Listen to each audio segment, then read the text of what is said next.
Las Vegas, 2009. Thanksgiving break came what seemed like overnight. I was just getting used to my new home at college, and it was already time to leave it. I said my goodbyes and told myself 2 weeks would fly by. Marshall and I caravaned back to Vegas together so we could both have our cars over break. We raced a few times, but his truck didn't stand a chance against my speed racer. We were on the phone the entire 5-hour drive home, and he joked how we'd have to go 2 whole weeks without sex. I reminded him we had gone 2 years without it. Being home from college felt strange. Everything was exactly the same, but already I felt so different.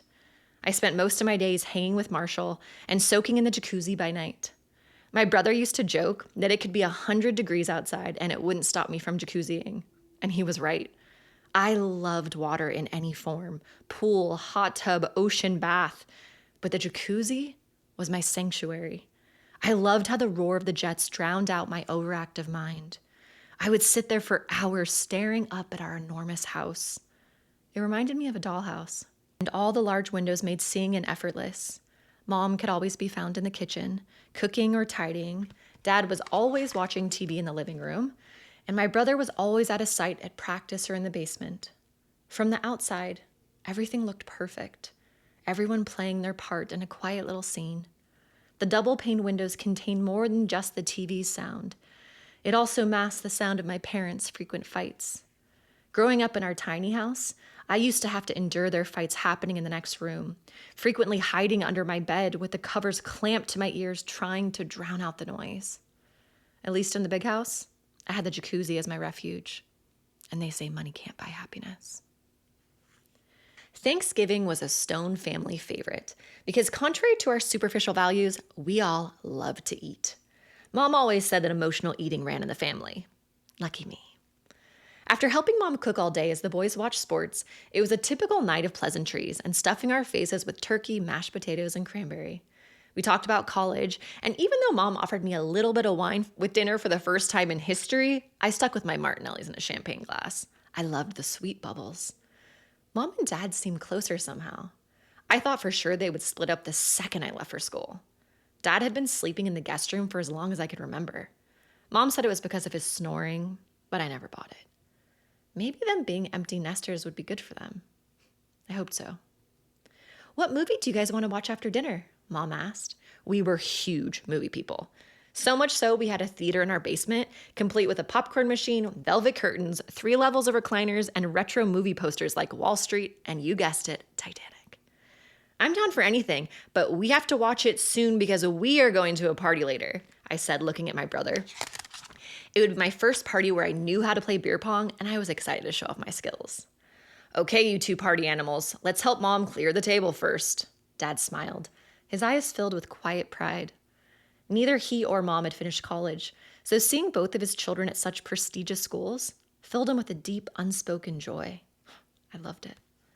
We settled on the movie Away We Go, and I immediately loved its depth and the emotion it drew out of me. Those were the best kind of movies, the ones that made you feel something. Dad, who was a massive music lover, asked, "Son, can you burn that soundtrack on a CD for me before you go to the party tonight?" "We're already late. I'll do it tomorrow," my brother moaned. Why couldn't he just say yes?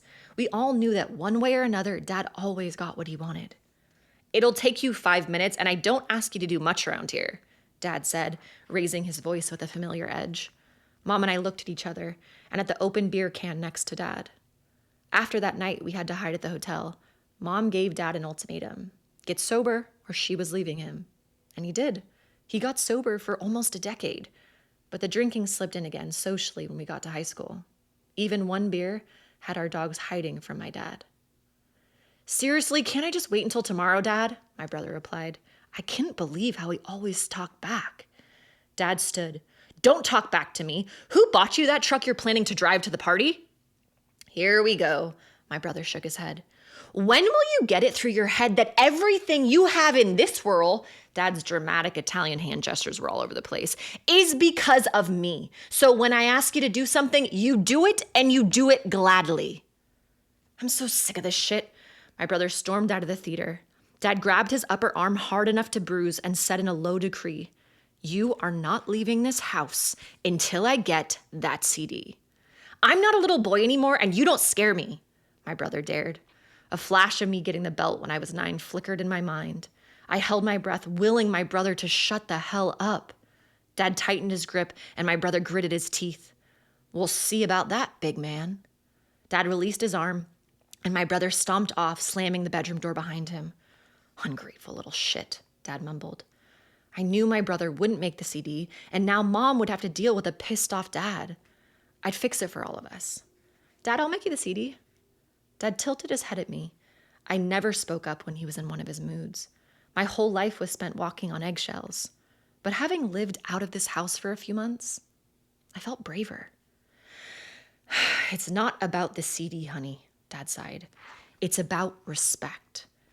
I know, but we're just all only home for like a week together. Can't you just go easy on him? I tread carefully. Your brother is entitled and needs to be taught respect, Dad said bluntly. I mean, what did you expect? I said underneath my breath without thought. Okay, let's all go upstairs and have some dessert, Mom said. What did you say? Dad's volume increased. I stuttered, fear prickling the back of my neck. Nothing, it's just I say it. Dad got even louder. If you start something, you better have the guts to finish it, Dad roared. 18 years of frustration erupted. If you spoil someone rotten their entire life and make them believe they're better than everyone else, you basically bred him to be entitled. We all live in this house tiptoeing around you when everything that is rotten in this house is because of you. My stomach fell into my ass with terror. Dad stared at me in silence, not breaking eye contact. Then his face softened, slightly with something I'd never seen before, an acknowledgement of truth. No one leaves this house until I get that CD. He walked out of the room. I let out a breath I was holding in unison with my mom. Speaking up was just a baby step, but at least it was a step in the right direction. Maybe it was the impact of the transformation I just watched in the film, or maybe this is what it felt like to grow up. The possibility of a new future played out in my head, one where I wasn't afraid to speak up. And when I did, Dad heard me. Maybe, just maybe, Dad and I would develop a relationship like the one I always longed for in my adult years. Hope stirred.